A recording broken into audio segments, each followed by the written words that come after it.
வணக்கம் நேர்களே, எல்லோரும் எப்படி இருக்கீங்க? தற்பொழுது சிறுகதை உலகம் என்கின்ற தலைப்பில் கதைகள் பார்த்துட்டே வரோம். அந்த சிறுகதைகள் உலகத்தில் தற்பொழுது சிறார் இலக்கியம் சம்பந்தப்பட்ட ஒரு கதையை தான் நாம் பார்க்க போகிறோம். அந்த கதை மிகவும் அருமையான ஒரு கதை. சிறுவர்களுக்கான ஒரு கதை அப்படின்னு சொல்லலாம். நீங்களும் இந்த கதையை கேட்கும் பொழுது சிறு குழந்தையாக உணர்வீர்கள் அப்படின்னு நானும் நம்புகிறேன். அந்த கதையை எழுதியவர் கவிஞர் வசந்த் அவர்கள் பெங்களூரில் இருந்து எழுதி அனுப்பியிருக்காங்க. அவர்கள் அனுப்பி வைத்த அந்த கதையை நான் தான் இப்போ வாசிக்க போகிறேன். நீங்களும் கேளுங்கள், உங்கள் குழந்தைகளுக்கையும் கேட்க வையுங்கள் இந்த கதையை என்று சொல்லிக்கொண்டு நாம் அந்த கதைக்குள் செல்லலாமா? லட்டு மலை. அப்பாவும் ஸ்ரீகுட்டியும் கடை வீதிக்கு போனார்கள். சமையல் செய்வதற்காக தக்காளியும் வெங்காயமும் வாங்கி வர சொல்லி அம்மா அவர்களை அனுப்பியிருந்தார். கடை வீதியில் நிறைய கடைகள் இருந்தன. துணி கடைகள், பாத்திர கடைகள், டிவி கடை, பொரிக்கடலை கடை அப்படின்னு நிறைய கடைகள் இருந்தது. காய்கறி கடைக்கு போய் அப்பாவும் ஸ்ரீகுட்டியும் அம்மா சொன்னதை எல்லாம் வாங்கி கொண்டு திரும்பி வந்தார்கள். அப்போது வழியில் பலகார கடை இருப்பதை ஸ்ரீகுட்டி பார்த்தாள். அப்பாவை பார்த்து, அப்பா அங்கே பார்த்தீங்களா என்று கேட்டாள்.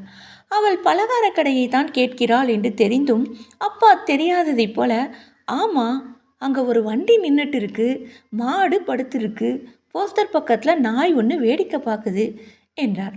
ஸ்ரீகுட்டி கொஞ்சமாய் கோபப்பட்டு, அப்பா நான் ஸ்வீட் கடையை சொன்னேன், ஸ்வீட் வாங்கிட்டு போகலாம்ப்பா என்று அப்பாவுடைய கையை பிடித்து இழுத்தாள்.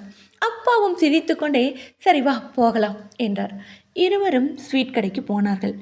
ஸ்வீட் கடையில் நிறைய இனிப்பு பலகாரங்கள், கார பலகாரங்கள் இருந்தது. குளிர்பாதன பெட்டிக்குள் குளிர்பானங்கள் இருந்தன. ஸ்ரீகுட்டி மேலே இருந்த கண்ணாடியை தொட்டு பார்த்தாள். ஜில் என்று இருந்தது. கண்ணாடி பெட்டிகளுக்குள் லட்டுகள், ஜிலேபிகள், மைசூர் பாகுகள், குலோப் ஜாமுன்கள், ரசகுல்லாக்கள் இருந்தது. முறுக்குகள், சிப்ஸுகள், மிக்சர், பூந்தி இப்படி பல வகையாக பலகாரங்கள் இருந்தது. ஸ்வீட் பன்னு, தேங்காய் பன்னு, பப்ஸுகள் இப்படி பல வகையில் பலகாரங்கள் அங்கே காட்சி கொடுத்தது. ஆனால் ஸ்ரீகுட்டி கண்கள் விரிய ஆச்சரியமாய் பார்த்து கொண்டிருந்தது லட்டுகளை தான். லட்டுகள் உருண்டையாக இருந்தன. ஒன்றின் மேல் ஒன்றாக அடுக்கப்பட்டு இருந்தன. ஸ்ரீகுட்டி எல்லா பலகாரங்களையும் பார்த்தாள். லட்டுகள் மட்டும் மலை போல அடுக்கப்பட்டிருந்தது. மற்றதெல்லாம் பரவலாக இருந்தது. அப்பா லட்டு மட்டும் ஏன்பா மலை மாதிரி குவிச்சு வச்சிருக்காங்க என்று கேட்டாள். அப்பாவும் அப்போதுதான் அதை கவனித்தார். அட ஆமால என்று ஆச்சரியப்பட்டார். சரி இப்போது ஸ்வீட்ஸ் வாங்குவோம், வீட்டுக்கு போகும்போது நான் சொல்கிறேன் சரியா என்றான்.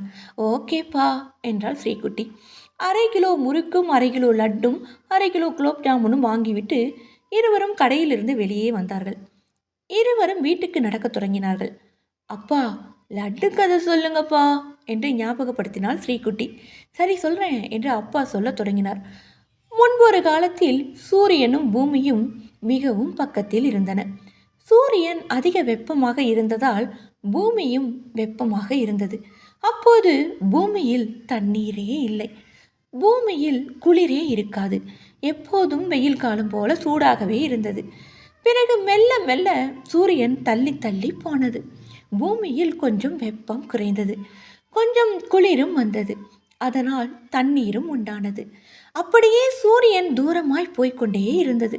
அதனால் பூமியில் குளிர் அதிகமானது, தண்ணீரும் நிறைய உண்டானது. பிறகு பூமியில் உயிர்கள் தோன்றி மனிதர்களும் உண்டானார்கள். அப்போது மக்கள் எண்ணிக்கை மிகவும் குறைவாகவே இருந்தது. மலைகளில் காடுகளில் மக்கள் வாழ்ந்துட்டு இருந்தாங்க. அப்படி வாழ்ந்த ஒரு குழுவுக்கு ஒரு தலைவி இருந்தாங்க. அவங்க பேர் ஜுஜுலாமா பாட்டி. சூரியன் கொஞ்சம் கொஞ்சமாய் தூரம் தூரமாய் போய் ஒரு காலத்தில் காணாமலே போயிடுச்சு. அதனால் பூமி முழுவதும் இருட்டாய் ஆனது. குளிரும் மிக அதிகமாகி விட்டது.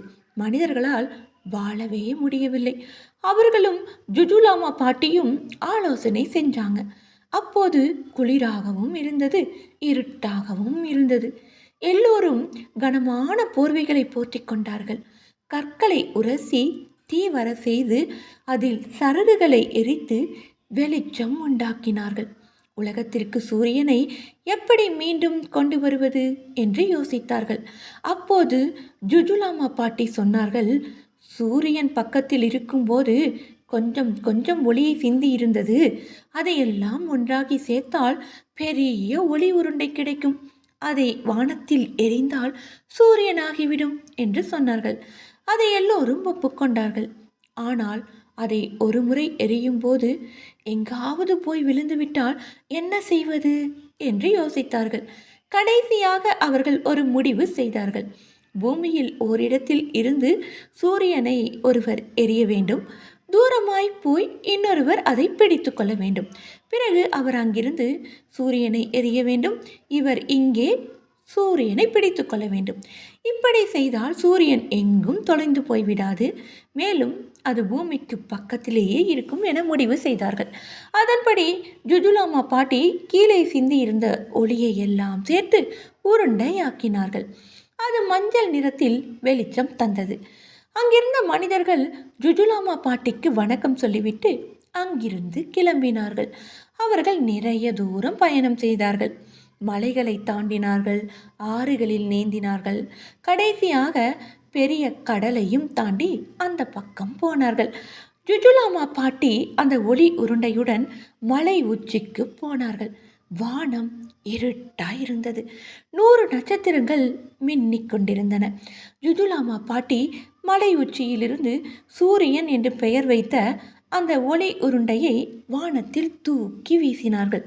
சூரியன் உயரமாய் பறந்து போனது. பிறகு அங்கிருந்து கீழே விழத் தொடங்கியது. சூரியன் கடலுக்கு அந்த பக்கம் விழுந்தது. அங்கிருந்த மனிதர்கள் அதை பிடித்து கொண்டார்கள். கடலில் பெரிய அலைகளும் சிறிய அலைகளும் வந்தன. அவர்கள் பெரிய அலையின் மேல் அமர்ந்து கொண்டார்கள்.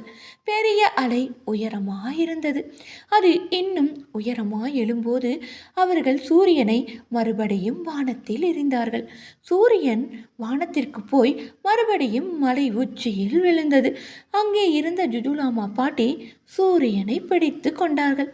இப்படி ஒவ்வொரு நாளும் ஜுஜுலாமா பாட்டியும் அவருடைய குழு மனிதர்களும் சூரியனை வானத்தில் வீசினார்கள். இன்னமும் அவர்கள் ஒருவர் சூரியனை வீசி இன்னொருவர் பிடித்து கொள்கிறார்கள். மீண்டும் வீசுகிறார்கள், மீண்டும் பிடித்து கொள்கிறார்கள். தினமும் நாம் பார்க்கும் சூரியன் ஜுஜுலாமா பாட்டி சேர்த்து வைத்த ஒளி உருண்டை தான். ஜுஜுலாமா பாட்டிக்கு நன்றி சொல்வதற்காக தான் நாம் சூரியனை போன்ற வடிவத்தில் லட்டு செய்கிறோம். ஜுஜுலாமா பாட்டி மலை மேலிருந்து சூரியனை வீச தொடங்கியதால் லட்டுகளையும் மலை போல் அடுக்கி வைக்கிறோம் என்று அப்பா அந்த கதையை சொன்னார். அப்பா கையில் இருந்த இனிப்பு டப்பாவில் இருந்து ஸ்ரீகுட்டி கொஞ்சம் லட்டை பேய்த்து கொண்டாள். அப்பா, நான் கொஞ்சம் சூரியனை சாப்பிட்றேன் என்று சொல்லி லட்டு சாப்பிட்டாள். சூரியன் இனிப்பா இருக்குப்பா என்று ஸ்ரீகுட்டி சிரித்தாள். அப்பாவும் சிரித்தார்.